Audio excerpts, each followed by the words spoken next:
ଥରେ ଜଙ୍ଗଲରେ ବହୁତ ବଡ଼ ଦୌଡ଼ ପ୍ରତିଯୋଗିତାର ଆୟୋଜନ କରାଯାଇଥିଲା ଏବଂ ସେଥିରେ ଭାଗ ନେଇଥିଲେ ଅହଙ୍କାରୀ ଠେକୁଆ ଟୁଟୁ ଏବଂ ଧୀର ଚଳିତ କଇଁଛ କାଲୁ।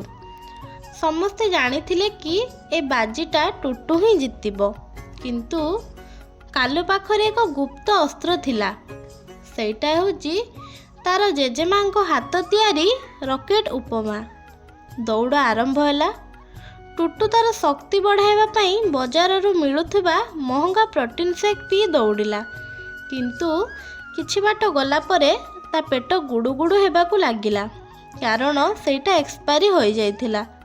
ସେ ବାରମ୍ବାର ଗଛ ମୂଳକୁ ଦୌଡ଼ିଲା। ଅନ୍ୟପଟେ କାଲୁ ପ୍ରତି 100 ମିଟରରେ ଚୌକି ପକାଇ ବସୁଥିଲା ଏବଂ ଗୋଟିଏ ଚାମଚ ଉପମା ଖାଉଥିଲା। ଶେଷ ଲାଇନ୍ ପାଖରେ ଠେକୁଆ ଦେଖିଲା କଇଁଛ ତା ପଛରେ ଅଛି। ସେ ଭାବିଲା, ଏବେ ମୁଁ ନିହାତି ଜିତିପାରିବି। କିନ୍ତୁ କାଲୁ ଶେଷ ଚାମଚ ଉପମାଟି ପାଟିରେ ପୁରାଇ ଜୟ ଉପମା କି ଜୟ କହି ଏମିତି ଗୋଟିଏ ଡିଆ ମାରିଲା ଯେ ସେ ଠେକୁଆ ମୁଣ୍ଡ ଉପର ଦେଇ ଫିନିସିଂ ଲାଇନ୍ କ୍ରସ୍ କରିଗଲା।